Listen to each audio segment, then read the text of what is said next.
కాంగ్రెస్ లక్ష్యంగా పవన్ కళ్యాణ్ వేస్తున్న ఎత్తులను చిత్తు చేస్తామన్నారు ఎమ్మెల్సీ అద్దంకి దయాకర్. గద్దర్ పేరు చెప్పి తెలంగాణ అస్తిత్వాన్ని కాపాడుతున్నట్లు పవన్ కళ్యాణ్ మాట్లాడుతున్నారని విమర్శించారు. తెలంగాణలో రాజకీయాలు చేసుకోవచ్చని ఎవరు ఆపరన్నారు. ప్రాంతాల మధ్య విద్వేషాలు రెచ్చగొట్టినట్లు మాట్లాడితే ఒప్పుకోమని తెలిపారు. రాహుల్ గాంధీ, ప్రియాంక గాంధీ పైన మాట్లాడే స్థాయి పవన్ కళ్యాణ్ కి లేదని పేర్కొన్నారు.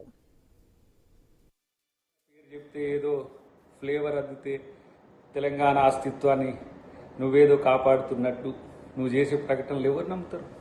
11 రోజులు తిండి తినకుండా ఇంట్లో వండుకున్నావు అంటే తెలంగాణ ఇవ్వడం అనేది ఎంత వ్యతిరేకించినో చూసుకో. తెలంగాణలో కళ్ళుబడి కోనసీమ ఎండిపోయిందన్నావు.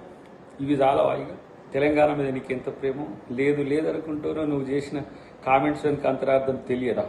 పేరెత్తడానికి కూడా ఇబ్బంది పడుతున్న పరిస్థితి నీది.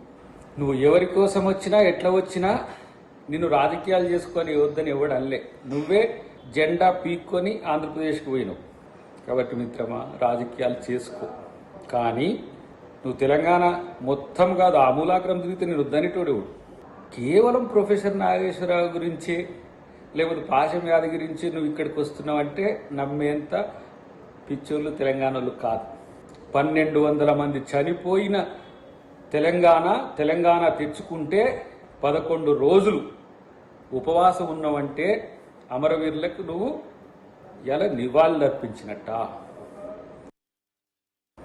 గదర్ అన్న పేరు చెప్తే ఏదో